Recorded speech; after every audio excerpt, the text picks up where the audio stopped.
Bonjour et bienvenue dans Vigilance, le podcast proposé par Lefebvre Dalloz qui vous présente en 5 minutes tous les 15 jours les dernières actualités du monde de la compliance. Je suis Sophie Bridier et Stéphano Dana, Véronica Rébier et Anne-Laure Pasquet vont se joindre à moi dans ce 5e numéro pour vous présenter les sujets du jour. Alors aujourd'hui, on vous parle de clémence en concurrence, du RGPD, bien sûr, et de corruption footballistique. Et on commence donc par évoquer un décret sur la procédure de clémence en cas de pratique anticoncurrentielle. Le 10 mai dernier, un texte transposant la directive ICN+, pour European Competition Network, est paru au journal officiel. Il entre en vigueur dans quelques jours. Quel est l'objectif, Stéphano ? Eh bien Sophie, il s'agit d'organiser et surtout de clarifier les règles du jeu lorsqu'une entreprise souhaite obtenir une immunité d'amende par l'autorité de la concurrence et plus largement par le réseau des autorités européennes gendarmes en la matière. L'entreprise qui divulgue donc sa participation à une pratique anticoncurrentielle et donne des éléments factuels à une autorité pour enquêter et sanctionner attend légitimement des contreparties.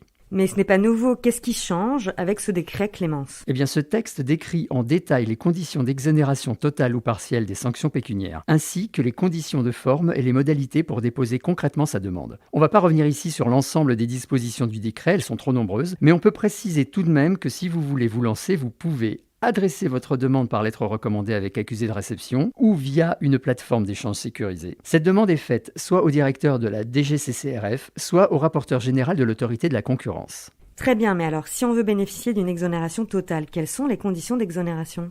Eh bien, c'est la règle du premier arrivé, premier servi qui s'applique. Il faut donc être le premier à dénoncer les faits illicites. Et ce, de manière exhaustive, car cela doit permettre à l'autorité d'agir rapidement via des visites, des saisies ou des perquisitions. L'exonération totale peut aussi être accordée si les informations permettent à l'autorité d'établir l'existence de la pratique en cause, donc de qualifier les faits. Et dans ce cas, une condition supplémentaire est demandée, ou plutôt un élément important peut être opposé à l'entreprise par l'autorité. Si elle détient déjà des éléments lui permettant d'établir l'existence de la pratique, ou qu'un concurrent à la demande de clémence est déjà venu se repentir, eh bien elle refusera à l'opérateur l'exonération totale. Le décret indique que l'on peut obtenir une place dans l'ordre d'arrivée à la demande de clémence. Intéressant en effet. Merci beaucoup Stéphano. On continue avec toi Véronica et tu veux nous parler du RGPD. Oui Sophie, bonjour à tous. Le 25 mai, le Règlement général sur la protection des données a fêté son 3e anniversaire. Une réalisation de taille pour l'Europe et ses citoyens, mais un vrai casse-tête pour les entreprises, dont une grande partie peinent à se mettre en marche. Hasard du calendrier ou pas, la CNIL a annoncé le même jour une vingtaine de mises en demeure pour non-respect de la réglementation sur les cookies publicitaires. Décidément, le gendarme français n'est pas d'humeur à la fête. L'heure est plutôt à l'action contre tous ceux qui prennent la protection des données à la légère. D'importantes sociétés de l'économie numérique sont visées, ainsi que plusieurs organismes publics, indique la CNIL, sans citer de nom. Pourtant, ce n'est pas faute d'avoir fourni aux professionnels des recommandations sur le sujet.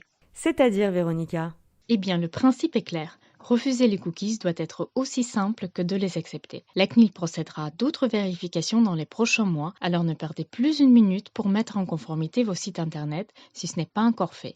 Car on est désormais au courant que la CNIL n'hésite pas à sanctionner. Mais c'est peut-être moins le cas des autorités de contrôle d'autres pays, et notamment de l'autorité irlandaise qui enquête toujours sur la fuite massive de données d'utilisateurs de Facebook. Une enquête qui prend un peu trop de temps au goût du commissaire européen Didier Reynders, et qui conduit la Commission européenne à réfléchir à une voie rapide pour certaines affaires sensibles.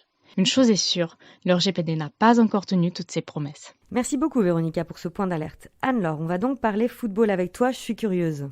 Oui Sophie, avec l'Euro qui approche, on peut dire que c'est un véritable carton rouge qui a été infligé par un tribunal fédéral américain à la banque Julius Baer. Cette affaire de corruption a été révélée il y a maintenant 6 ans. Le 14 mai 2015, les autorités américaines inculpent 14 hauts responsables du monde du football pour corruption, dont 9 membres de la FIFA. Plusieurs banques ont été citées dans l'affaire, dont la banque suisse Julius Baer.